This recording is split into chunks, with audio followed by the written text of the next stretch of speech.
Hello दोस्तों, आप सभी का स्वागत है सुरैन क्लासेस में। आज हम आपके लिए लेकर आए हैं यूज ऑफ है should have, must have, ought to have.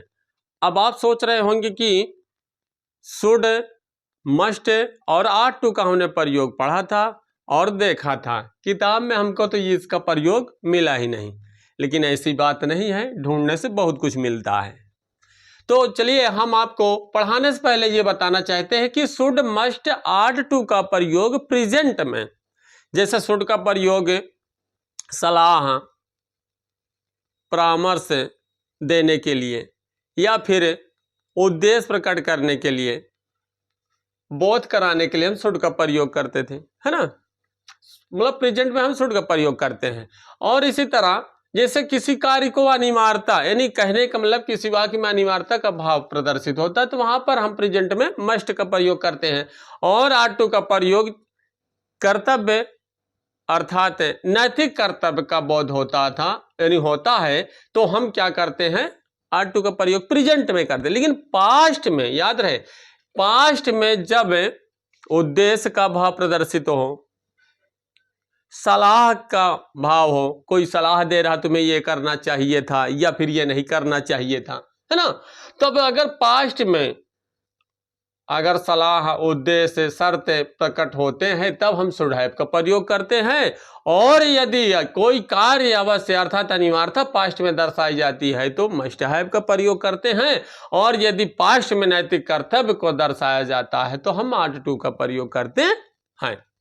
चलिए अब पढ़ते हैं एक एक करके। मतलब अफर्मेटिव भी इसका पढ़ते हैं, इसका निगेटिव का भी बना, क्योंकि भाई सलाह ऐसे भी दी जाती है, अपना समय बर्बाद आपको नहीं करना चाहिए था, है ना, तुम्हें वहां नहीं जाना चाहिए था। तो इस तरीके से निगेटिव भी हो सकता है, अफर्मेटिव भी हो सकता है, क्वेश्चन भी हो सकता है ना। चलिए थोड़ा से पढ़ते हैं। तो जैसे मान लीजिए अफर्मेटिव में अगर इसका करना होगा तो आप कैसे करेंगे, तो हेडिंग करिए अफर्मेटिव सेंटेंस और समझिए इसका स्ट्रक्चर क्या होगा। अगर हम करेंगे तो इसका स्ट्रक्चर क्या होगा, यानी संरचना सूत्र क्या होगा। सबसे पहले आप क्या लिखेंगे, सब्जेक्ट लिखेंगे। क्या लिखेंगे, सब्जेक्ट लिखेंगे। फिर इसके बाद आप क्या लिखेंगे, शुड हैव, या फिर वाक्य के अनुसार मस्ट हैव, या फिर आप वाक्य भावानुसार आर्ट टू का, यानी आर्ट टू हैव का प्रयोग करेंगे। इसके बाद ही इसके साथ वर्ब का याद रखना, थर्ड फॉर्म। यदि शुड, मस्ट, हैव टू का प्रयोग प्रेजेंट में किया जाता है, तो वर्ब का फर्स्ट फॉर्म प्रयोग होता है। और यदि अर्थात अपनी भाषा में ऐसे भी समझ सकते हैं कि शुड, मस्ट, आर्ट टू का ये पास्ट है, शुड हैव, मस्ट हैव और आर्ट टू हैव। और इसमें याद रखना वर्ब का कौन सा फॉर्म होता है, थर्ड फॉर्म होता है। इसके बाद ऑब्जेक्ट अगर मिले तो आप लिख लीजिए, ऑब्जेक्ट के बाद यदि कोई शब्द और बच जाता है तो आप उसको ऑब्जेक्ट के बाद भी लिख सकते हैं। तो अगर संरचना सूत्र आप समझ लेते हैं तो आपको अनुवाद करने में समस्या नहीं होगी। चलिए इसका एग्जाम्पल समझते हैं। जैसे मान लीजिए कहा गया, तुम्हें सड़क पर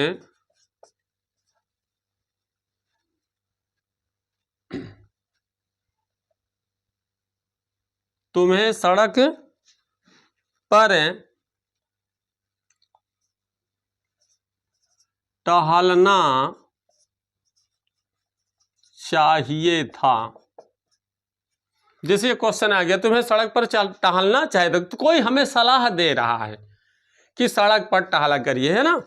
तो यहाँ पे देखिए कोई हमें सलाह दे रहा है कि तुम्हें, तो यहाँ पे सलाह का भाव प्रदर्शित हो रहा है। तो आप अनुवाद जब करेंगे इसका, तो याद रखना करना क्या है, शुड का प्रयोग, सलाह या परामर्श, यानी कोई सुझाव या सलाह देता है तो हमें शुड का, या फिर शर्त प्रकट होती है, उद्देश्य प्रकट होता है ना।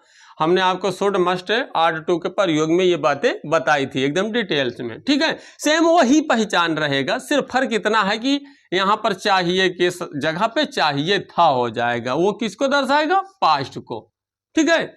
चलिए तो यहाँ पर क्या हो जाएगा, यू के बाद फिर हम, यानी सब्जेक्ट के बाद हम क्या लिखेंगे, should have, must have, ought to.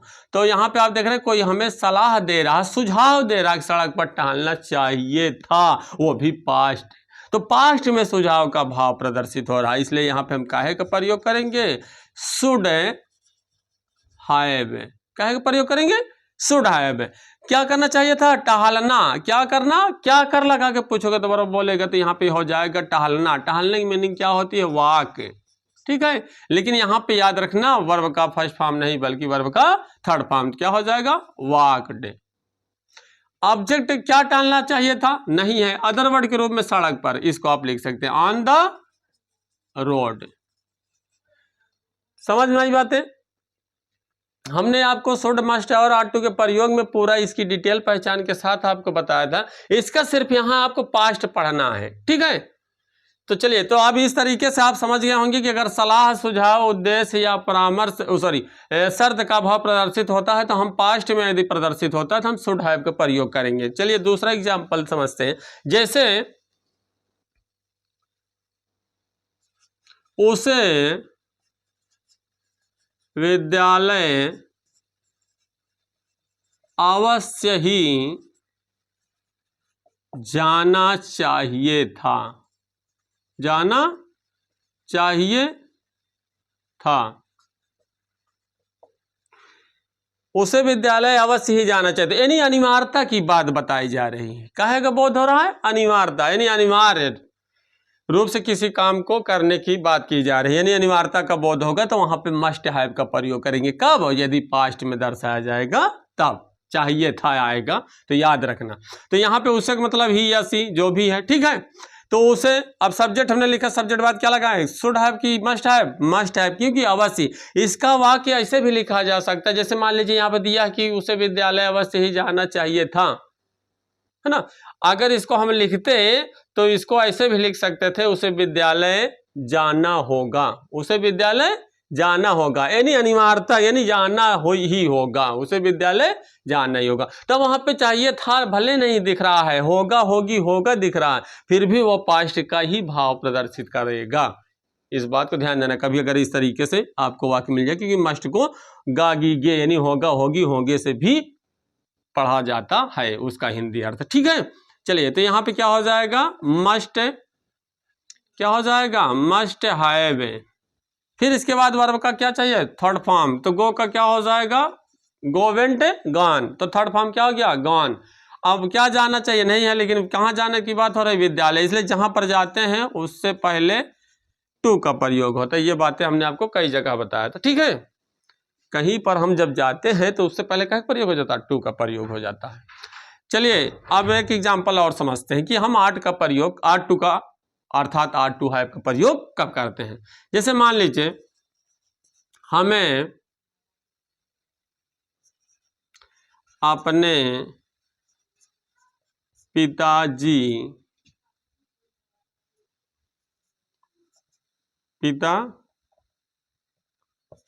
हमें अपने पिताजी का सम्मान करना चाहिए था।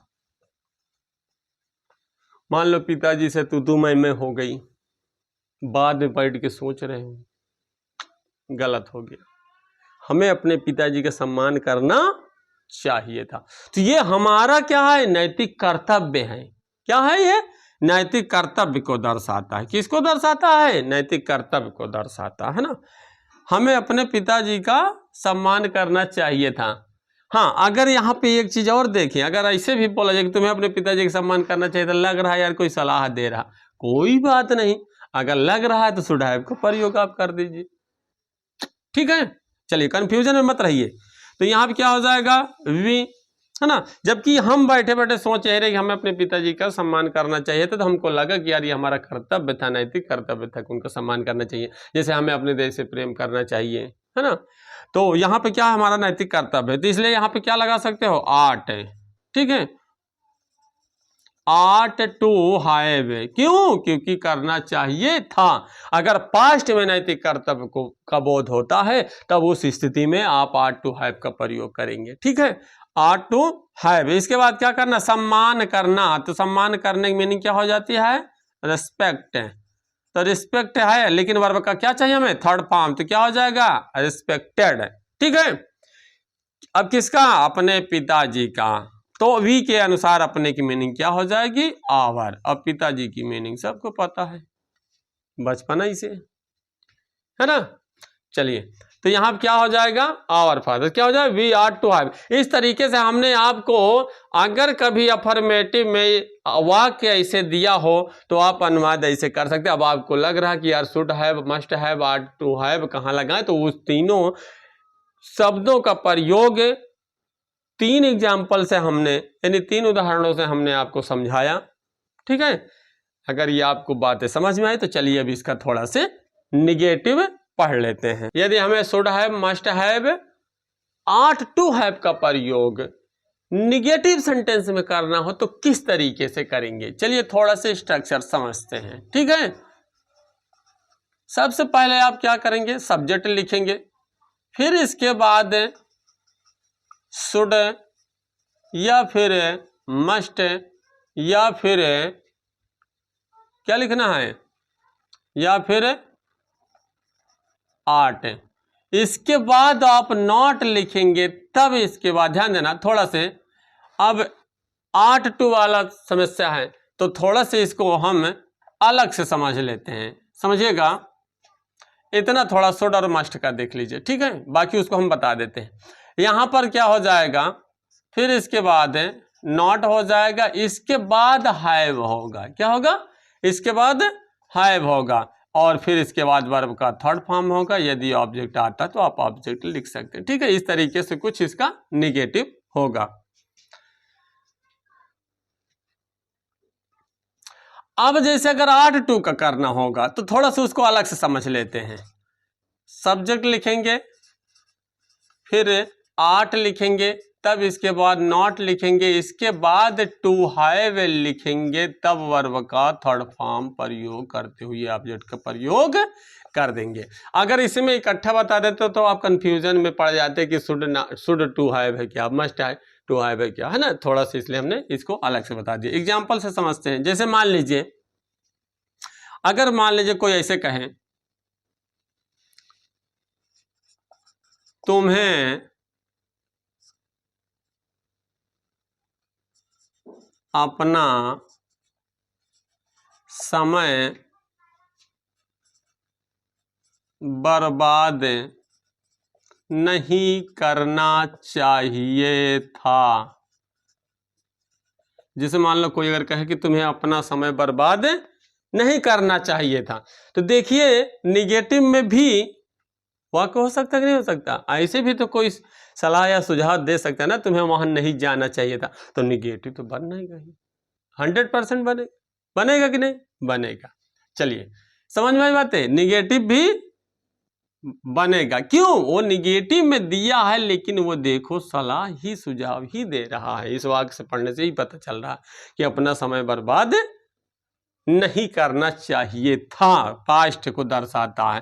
तो यहाँ क्या हो जाएगा, यू, फिर इसके बाद यहाँ क्या होगा, सलाह या सुझाव, हमने बार बार कहा कि शुड का प्रयोग होगा। ठीक है, शुड मस्ट या दो में से या आर्ट टू में से, तीनों में से कोई एक करते हुए हम क्या करेंगे, नॉट का। तो पहले इन दोनों को समझ लेते हैं। ठीक है, तो यहां पर शुड या मस्ट का प्रयोग दोनों में से कोई एक करते हुए, तब अगर नहीं शब्द आया है तो नॉट लगाएंगे और इसके बाद हैव लगाएंगे। अब ये आप समझ गए होंगे कि हैव वर्ब के थर्ड फॉर्म से अलग नहीं होगा। ठीक है, तो इस तरीके से यहां देखिए क्या करना चाहिए, समय बर्बाद, तो यहाँ पे समय बर्बाद करना है ना, तो बर्बाद करने की मीनिंग क्या हो जाती है, वेस्ट। तो यहाँ पे क्या हो जाएगा, वेस्टेड। क्या हो जाएगा, वेस्टेड। क्या बर्बाद, अपना समय। तो यू के अनुसार क्या हो जाएगा, योर टाइम। क्या हो जाएगा, योर टाइम।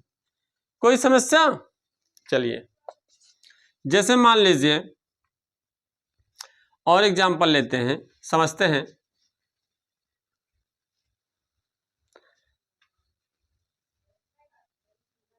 जैसे आ गया, मान लीजिए यहां पे हमें अपने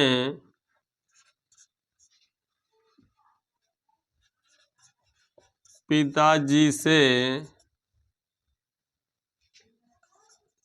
झगड़ा नहीं करना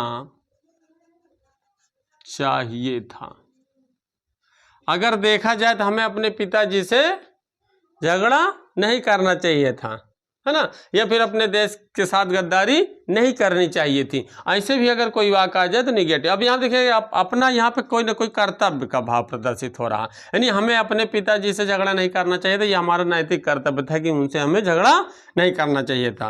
तो यहाँ क्या हो जाए वी। अब यहाँ पे देखिए काहे का प्रयोग हो रहा, तो शुड और मस्ट समझ गए होंगे कि अगर शुड है चाहे मस्ट है उसके बाद नॉट लगेंगे तब हैव लिखेंगे, तब वर्ड का थर्ड फॉर्म। अगर आर्ट का प्रयोग हो रहा तब आप कैसे करेंगे, तब आप आर्ट के बाद नॉट का प्रयोग करेंगे यदि निगेटिव में बोला जा रहा है तो, ठीक है, नॉट का प्रयोग करेंगे। इसके बाद टू हैव लिखेंगे वर्ब से ठीक पहले, तो क्या हो जाएगा, आर्ट नॉट टू हैव क्या करना चाहिए, झगड़ा, झगड़ा नहीं करना चाहिए ना। तो झगड़े की मीनिंग क्या होती है, बहस करना, झगड़ा करना। तो झगड़े की मीनिंग ऐसे तो रियल मीनिंग होती है क्या, क्वारल। तो क्वारल का क्या हो जाएगा, क्वारल्ड, ठीक है। अब किससे, अपने पिताजी से, अपने पिताजी से। तो अपने पिताजी से, तब से की मीनिंग क्या हो जाएगी यहाँ पे, मैंने पिताजी के साथ है, तो यहाँ पे से की मीनिंग क्या हो जाएगी, विथ आवर फादर, ठीक है। अपने पिताजी से झगड़ा नहीं करना चाहिए था।